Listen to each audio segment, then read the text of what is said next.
Hello film fans, and welcome to this episode of The Sherlockian.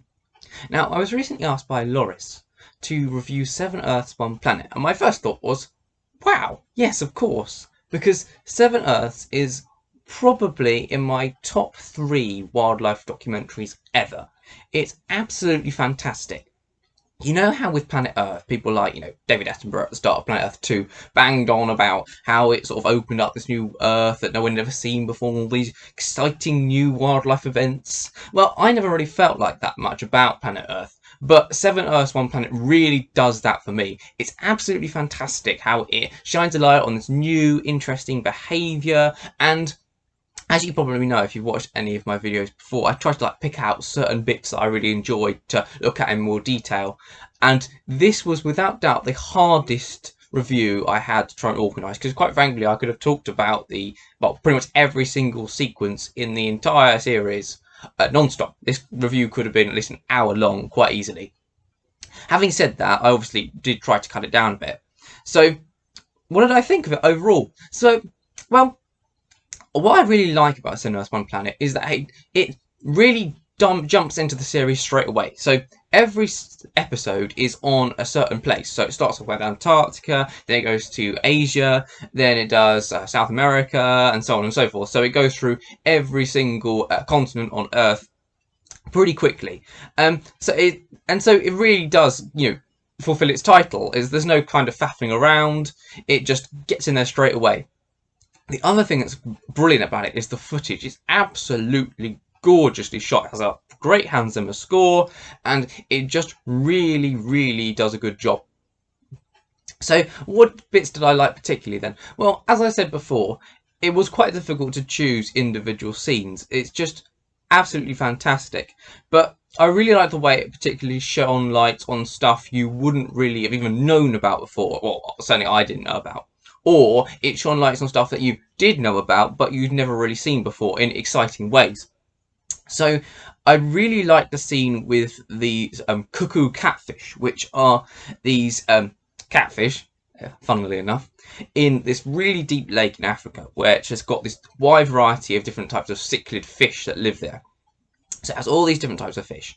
And they are mouth-breeding fish, and you've probably seen pictures of these before. It's quite interesting behaviour, how the females pick up the eggs and put them in their mouths, and then the eggs hatch in the mouths, and then even when they're still fry, they can swim back into their parents' mouths in order to be kept safe from predators. It's quite a clever kind of survival strategy, and it looks quite strange, and so it's often filmed in wildlife documentaries. I think I've seen it before in things like The Trials of Life, just because it looks so strange.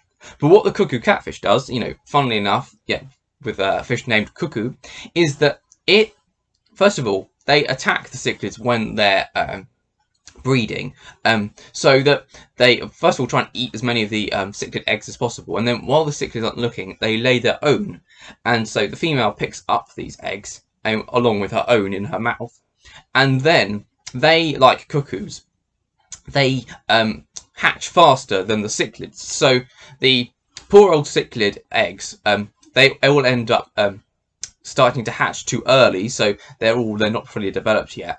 But the little catfish are, and the bit where they come out of her mouth is really, really disgusting. I actually wondered from the music and just the general kind of ambience whether they were going to burst out of her eyes or something. It was going to be disgusting, like those wasps that feed on caterpillars, but they don't. They do come out of her mouth, but they're massive, much bigger than the cichlid eggs, and then they eat the baby cichlids, which is itself quite disgusting because they look quite cute, and then they think, oh, they're not too bad, and they're like little spotty little baby catfish, and then they swim up to the dying cichlid eggs and start eating them. You think, oh, maybe not so cute, but they then still continue to live in the cichlid mother's mouth, and she treats them exactly as if they're her own babies. And then, of course, once they're grown up, they go off and find another cichlid to create the whole deception again. I mean, it's quite a simple kind of storyline, but it looks really good, and it's something I'd never heard of, so I really enjoyed watching it.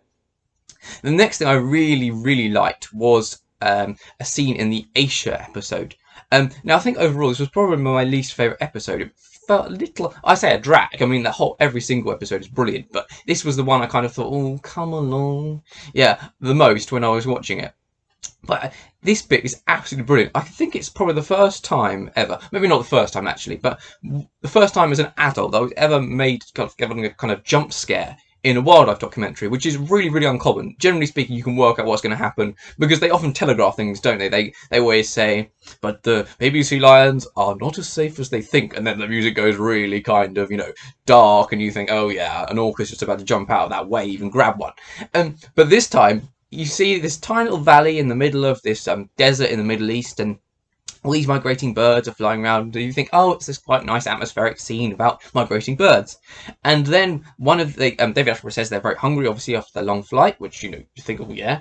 And then you see this little spider crawling about on the rocks, and you think, oh dear, I know what that spotted flycatcher is going to do. It's going to go fly down and grab it and eat it. This is going to be this nice little scene, and it starts to fly down, and you think, oh, here it goes. And it's just about to pick up the spider, and then bam! This snake from out of nowhere, it seems, grabs it, and you think, flipping heck, where did that come from? And then it goes in closer, and you realise that the spider is actually the end of the snake's tail. And these snakes, that doesn't actually say in Seven Earths, it just calls it a viper, but apparently they're called spider-tailed horned vipers, very original name, and they basically use the end of their tails, they kind of spread it like that, and the end of the, how rattlesnakes have got that kind of, rattle on the end of their tail, for want of a better word. Well, these have got sort of like loose scales that look exactly like a spider, and even after they've shown it to you, you still find it hard to believe, or at least I did, that it's actually not a real spider. It looks brilliant. It's absolutely fantastic piece of evolutionary design. It's gorgeous. And it sort of goes, and the snake sort of, wiggles it around on the rock, and it looks exactly like a spider moving. And meanwhile, the snake is beautifully camouflaged, like a bit like things like horned vipers in Africa. And you can barely tell that it's there, even after you know that there is a snake around, and it's gorgeous. And then it shows you a few more scenes of birds, like shrikes coming in close. And there's one scene actually where a shrike goes in to grab the spider, and the snake, lunges out and misses. But the shrike still is completely confused. It doesn't know that the spider is actually a trap. So it comes back in again, and the snake manages to bite it. And the shrike does get away, but it's obviously a viper, so it's poisonous. So I doubt it lived. I imagine it just died elsewhere. But nevertheless, it's got this absolutely fantastic sequence, and they film it beautifully in kind of like, not ultra slow motion, but kind of slowed down. And it looks gorgeous and fantastic. And apparently these snakes are only found, or at least we've only discovered them so far, in this particular little valley. So it's actually a really unique kind of piece of footage, and it was really, really enjoyable. But after that, probably my favourite sequence, well, actually this is kind of cheating because it's like two favourite sequences in the entire series, is the shots they get of wolves and dingoes hunting. Now, wolf hunts are pretty staple of most wildlife documentaries by now. Particularly after things like Planet Earth. I think both Planet Earth and Planet Earth 2 both have wolf hunts they shot from the air, and they're very nice and very good, but this is by far the greatest wolf hunt I've ever seen. It's brilliant, and it's not just the setup for it, it's also what happens during it. It's absolutely brilliant. So how in medieval times, I don't know if you read medieval chronicles very much. I did history at uni, so I've probably read them more than most people. But you've probably heard of how, people say, and in the year of 1457, there was a cruel and hard winter. And the wolves did come in from the mountains and wandered the streets, and the people did fear and quake and refused to go out into the streets. That kind of thing. And I've always thought, oh yeah, come on. I bet someone saw a wolf near the village and the chronicler thought, great, now I can write up and say the winter was so hard and wolves were wandering the villages. And I've always thought, yeah, right, that actually happened in real life, or at least happened very often. It's kind of, part of that wolf mania of people being terrified of wolves in the Middle Ages, particularly in Europe. And then it shows you this brilliant footage from a town in the Italian Alps where the wolves do indeed, they don't quite go into the village, but they're on the outskirts. In the backdrop to the shots of this wolf hunt, where the wolves are hunting red deer, there are indeed, you can see the town quite clearly. You think, oh wow, the wolves really have come down from the mountains into the village. It is brilliant. Admittedly, they're not wandering around hunting children, but still, you can understand how in medieval times they would have been a bit frightened. And it's this brilliant wolf hunt, which they film with the kind of ultra starlight cameras, where where it looks almost like kind of CGI, where it's shot in the dead of night, and they had a camera, I think it was a camera woman in this case, on the top of a mountain, a fair distance away, with like a really, really long telephoto lens, and she sort of zooms right in on them, and it's brilliant. You see the wolves first start to hunt, and the deer manages to escape further up the mountain. So they use the roads to creep up on them, because it means they can travel quicker, because obviously they expend less energy, and two, the deer can't hear them on the surface of the roads, so, which is quite cool. And you actually see them, and it's clearly deliberate. They curl up round behind the top of the wolves, and then they charge down the hill on top of them. And obviously deer are actually faster than wolves in a sort of straight line, but obviously a deer running down a mountain fast eventually causes it to fall over. I think it trips on the road, if I remember rightly. And you think, great, that was a brilliant wolf hunt. But it's not over yet, because suddenly you hear barking, and you think, that doesn't sound much like a wolf. And then suddenly it cuts in, and you think, that's a dog. And these sheepdogs from the village, and you're probably thinking, sheepdog, oh yeah, what's that going to do? But these aren't the kind of lassie sheepdogs, or, your Kumbai border collies. These are proper massive flock guards, they're big, tough dogs. And they come racing out, and the wolves just leg it. And then the sheepdogs start to eat the deer carcass. And it's this really nice sequence. It feels like a really kind of like day in the life of this small Italian village, which happens to have wolves roaming around it in the middle of winter. And then the dingo scene is probably my favourite footage in the entire series. One, it is ultra rare. I think Seven Earths was the first wildlife documentary to ever properly film a dingo hunt.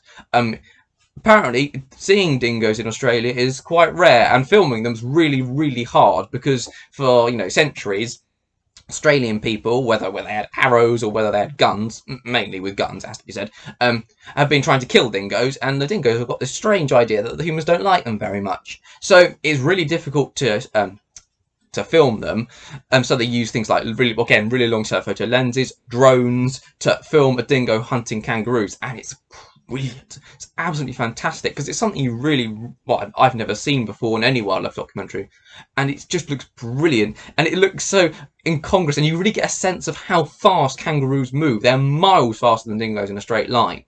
And again, the dingoes use similar kind of tactics to the wolves, actually, forcing the kangaroos to run downhill on sort of rough, uneven ground, until one of them makes a mistake and falls over, which of course, as they're on two legs, is probably easier in some respects than chasing a deer down a hill. But one thing I really liked and thought was a thing I haven't really noticed is that dingoes, I always think of them as being that kind of red colour, that dark red colour. But actually they're all different types of colours. The main female in the sequence is actually white, and you see them all different types of colours. There's this brilliant, really cute scene with these baby dingo puppies, and they're all like brindle colour. And it makes you realise that actually dingoes are essentially just feral dogs that were brought over to Australia, thousands of years ago by Aboriginal settlers, essentially.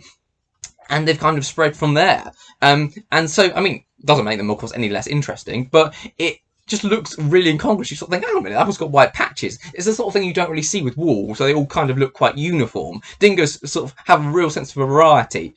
And again, it's just a really, really gorgeous sequence of footage, and the drone footage is absolutely brilliant. And I think Seven Earths was one of the first wildlife documentaries to really make full use of drone technology in order to film stuff, and they do an excellent job, and it still really holds up.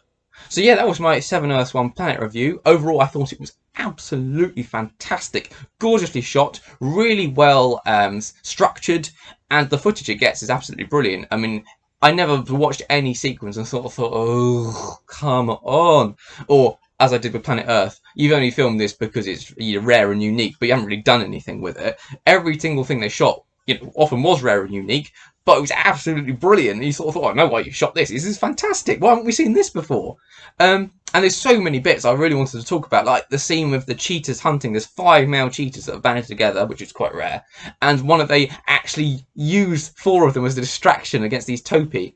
And they just walk past to kind of draw attention away from the ones that are stalking. Or the scene with the orcas where they're hunting penguins, which I've never seen before. And it makes you realise how quick penguins are. Orcas are faster, obviously, in a straight line. But penguins go so quickly in sort of turning round. It's absolutely fantastic.